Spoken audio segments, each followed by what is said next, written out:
ये daily chart पे तो डेली चार्ट पे आज एक निफ्टी ने बहुत अच्छा पॉजिटिव मूवमेंट दिया है, जैसा कि आप यहाँ पे देख पा रहे हैं। और जब इसने अपने पुराने हाई के ऊपर ओपनिंग दी, हमको यहाँ पे पुराने हाई से ओपनिंग दी, तो एक जो है अप मूवमेंट बन सकता था और उसने उसको दिया भी है। अब तो अपने पुराने रेजिस्टेंस के आसपास घूम रहा है, जैसे यहाँ पे एक रेजिस्टेंस है और इस रेजिस्टेंस से ही अभी ये नीचे जो है इसने पुल बैक थोड़ा सा वापस दिया, रेजिस्टेंस को इसने टच किया है, इस रेजिस्टेंस को इसने टच किया है। तो अब ये तो आज जब इसने अपने पुराने हाई को ब्रेक करके आज ओपनिंग दी, तो एक अप मूव कन्फर्म था, तो उसने उस अप मूव को दिया भी। अब इसके मूवमेंट, आज पूरे दिन का मूवमेंट देख लेते हैं। 15 डेज़ के चार्ट पे मैं आपको ले चलता हूँ, निफ्टी 15 के। ये देखिए, ये 15 डेज़ का चार्ट, 15 मिनट का चार्ट है, सॉरी 15 मिनट का चार्ट है ये निफ्टी 50 का, और ये हमारे दिन की पहली कैंडल है। तो पहली कैंडल जो थी वो देखिए आप, एक रेजिस्टेंस यहाँ पर बना हुआ है, यहाँ पे एक, जैसे ये एक सपोर्ट था इसके लिए, सेम लेवल, और यहाँ पर एक रेजिस्टेंस की तरह इसने काम किया था कल ही। तो अगर आज ओपनिंग यहाँ पे होती, जैसे हमने कल बात की थी, तो यहाँ से एक रेजिस्टेंस की तरह ही एक्ट कर सकता था, और बखूबी इसने पहली कैंडल में ही आपको रेजिस्टेंस की तरह डाउनफॉल दिखाया।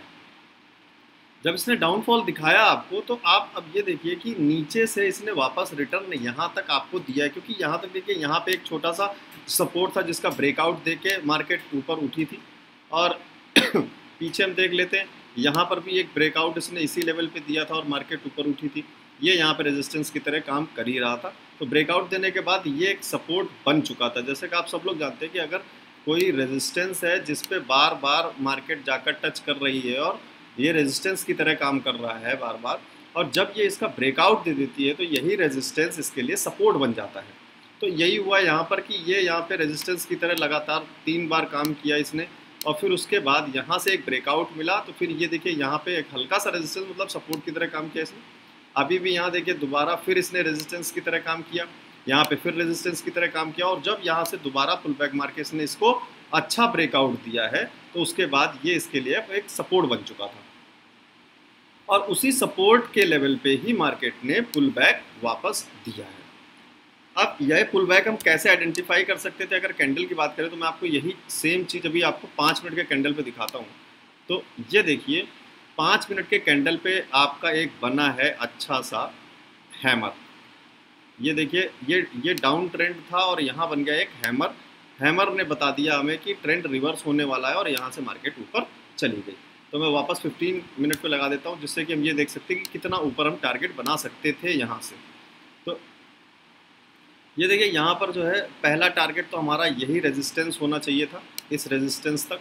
तो ये इसने इस रेजिस्टेंस तक का टारगेट हमें दिया, फिर इसने इसको ब्रेक किया, थोड़ी देर इस पर रीटेस्ट किया और फिर से पुल बैक दिया। अगला टारगेट हमारा ये था, इस पर भी देखिए थोड़ी देर इसने रीटेस्ट किया और फिर एक पुल बैक दिया, और जो सबसे ऊपर का रेजिस्टेंस था हमारा यहाँ पे, वहाँ तक का इसने पूरा टारगेट आज आपको दिया है।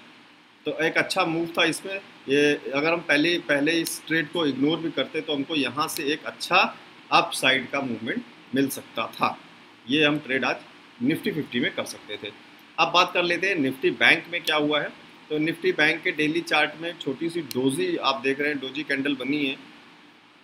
तो डोजी कैंडल कल का क्या प्रेडिक्शन बोलती है? वो कुछ भी हो सकती है, या तो अपसाइड जा सकता है या तो डाउन साइड जा सकता है, कुछ भी हो सकता है यहाँ पर।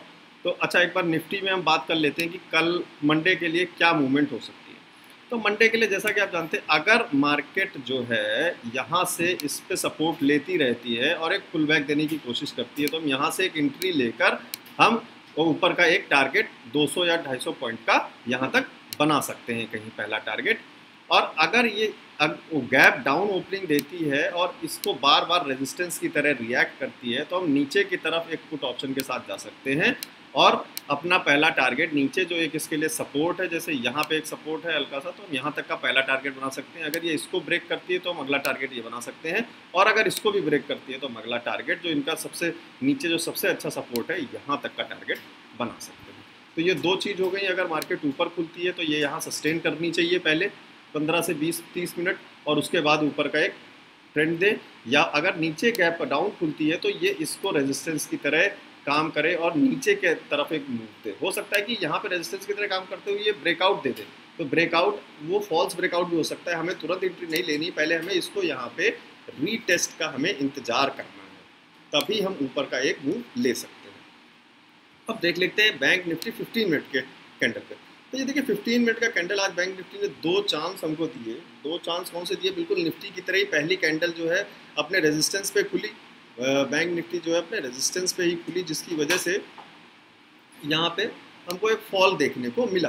यहाँ से एक फॉल हमको देखने को मिला और ये इसका सपोर्ट था। जैसे यहाँ पे इसने रेजिस्टेंस की तरह एक ब्रेकआउट दिया था, तो ये इसके लिए एक सपोर्ट बन चुका था। ये एरिया ये इसके लिए सपोर्ट था। सेम बिल्कुल यहाँ पर भी इसने एक बार टच करके ऊपर की तरफ मूव दिया है, ये भी एक सपोर्ट की तरह काम कर रहा है। यहाँ पे ये रेजिस्टेंस की तरह काम ही कर रहा था। इस ब्रेकआउट के बाद ये सपोर्ट बन गया। तो ये एक इम्पॉर्टेंट लेवल था जहाँ तक मार्केट ने आपको डाउन देके, अगर मैं इसमें भी देखूं 15 मिनट के कैंडल में, तो आपको एक डोजी दिखाई दे रही है जो ट्रेंड को रिवर्स करने का इन्फॉर्मेशन दे रही है। यही सेम चीज़ अगर मैं 5 मिनट में देखूं तो इसमें भी बिल्कुल निफ्टी की तरह ही एक हैमर बना है। ये देखिए, ये हैमर आपको दिखाई दे रहा होगा। इस हैमर ने बोल दिया था कि ये ट्रेंड रिवर्सल यहाँ से हो सकता है। बिल्कुल अच्छा हैमर बना है डाउन ट्रेंड में, जो यही दिखाता है कि अब मार्केट ऊपर की तरफ मूव करने वाली है।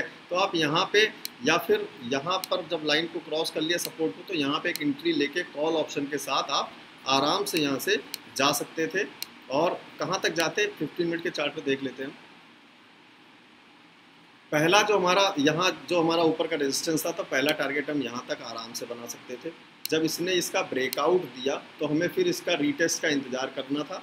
और अब फिर मार्केट वैसे ही लगातार साइड वेज चली गई। ना इसने कोई बढ़िया मूव दिया और ना ही कोई इसने कोई भी ना डाउनवर्ड मूव दिया ना कोई नीचे। अगर मैं यहाँ देखूँ तो ये देखिए एक रेंज में मार्केट फंस गई। मार्केट एक रेंज में फंस गई। अगर मैं इस पर RSI भी लगा कर देखूँ, RSI इंडिकेटर के बारे में मैं अगली वीडियो बनाऊंगा, तो RSI आप देखिए बिल्कुल 40 to 60 के बीच में ही RSI पूरा मूव करता रहा है। तो इस वजह से RSI, वैसे भी हम जानते हैं कि RSI अगर 40 to 60 के बीच में मूव कर रहा है तो हमें ट्रेड नहीं करना है, क्योंकि मार्केट अनप्रेडिक्टेबल होती है। कोई भी अच्छा मूवमेंट हमें देखने को नहीं मिलता। तो ये चीज़ हो गई निफ्टी की 15 मिनट पे। अब बात कर लेते हैं कल को क्या हो सकता है, मंडे को क्या हमको इसमें चांसेस मिल सकते हैं देखने को, अगर मार्केट गैप अप या गैप डाउन या फ्लैट खुलता है तो मान लेते हैं कि पहला जो है मार्केट अगर अभी जैसे डाउनफॉल एक दे रहा है, इस रेजिस्टेंस को तोड़ने की कोशिश कर रहा है, तो अगर मार्केट जो है क्लोज होने ही वाला है, तो अगर मार्केट यहाँ पर कहीं क्लोज होता है और हमें जो गैप अप के साथ ओपनिंग यहाँ कहीं देता है, तो वो इस रेजिस्टेंस को पहले उसे सस्टेन करना पड़ेगा और ऊपर की तरफ अगर हमें पुल बैक देता है तो हम यहाँ से एक एंट्री कर सकते हैं ऊपर के रेजिस्टेंस तक का। ऊपर का रेजिस्टेंस क्या है हमारा? एक ये रेजिस्टेंस है, ये देखिए ये हमारा रेजिस्टेंस है। तो हम यहाँ तक का एक टारगेट बना सकते हैं ऊपर का, बाइंग पोजीशन के साथ, कॉल एक्शन के साथ यहाँ तक का हम पहला टारगेट बना सकते हैं। अगर मार्केट फ्लैट खुलता है तो हमें इस लेवल का इंतजार करना पड़ेगा कि या क्या इसका ब्रेकआउट दे रहा है या ब्रेकडाउन दे रहा है। अगर मार्केट कहीं गैप डाउन खुलता है, अगर यहाँ कहीं खुलता है मार्केट मंडे को, तो हमें सबसे पहले ये देखना होगा क्या ये ऊपर जाकर इस रेजिस्टेंस को ब्रेक करने की कोशिश कर रहा है। अगर नहीं कर पा रहा है और वापस नीचे आता है तो हम यहाँ से तुरंत एक पुट ऑप्शन के साथ जा सकते हैं यहाँ से, जो हमारा नीचे के सपोर्ट तक का पहला टारगेट होगा। अगर वो इसको भी ब्रेक कर देगा तो हम और देख लेते हैं पीछे हमारा क्या सपोर्ट था, वो हमारा दूसरा टारगेट बन जाएगा। जैसे ये देखिए ये आपको एक सपोर्ट दिख रहा है, ये हमारा दूसरा टारगेट बन जाएगा। अगर ये यहाँ से ब्रेक डाउन दे देता है नीचे, तो ऊपर के लेवल्स आपको समझ में आ ही गए। अगर यहाँ पे सस्टेन करता है और ऊपर की तरफ जाता है तो पहला टारगेट हमारा ये है जो यहाँ रेजिस्टेंस की तरह काम कर रहा है। दूसरा, अगर ये इसको ब्रेकआउट दे देता है और ऊपर जाता है तो हम दूसरा टारगेट हमारा ये रेजिस्टेंस है जो हम यहाँ तक का बना सकते हैं। अगर ये इसका भी ब्रेकआउट दे देता है तो फिर हम ऊपर के और रेजिस्टेंस को चेक कर सकते हैं, जो हमारा लगभग यहाँ पर रेजिस्टेंस आप देख रहे हैं, ये रेजिस्टेंस है। ये जो लेवल्स हैं आप नोट करके रख सकते हैं अपने चार्ट में भी, और मंडे को एनालाइज कर सकते हैं कि क्या ऐसा कुछ हुआ है, ऐसा नहीं हो रहा है तो क्या होना चाहिए। अगर फ्लैट खुलती है तो क्या हो सकता है, गैप डाउन हो सकता है तो क्या हो सकता है। चैनल को सब्सक्राइब जरूर कर लीजिएगा जिससे कि मंडे को क्या हुआ और कौन से लेवल्स पे क्या हुआ, ये सब चीज़ों की वीडियो आपको तुरंत मिल जाए।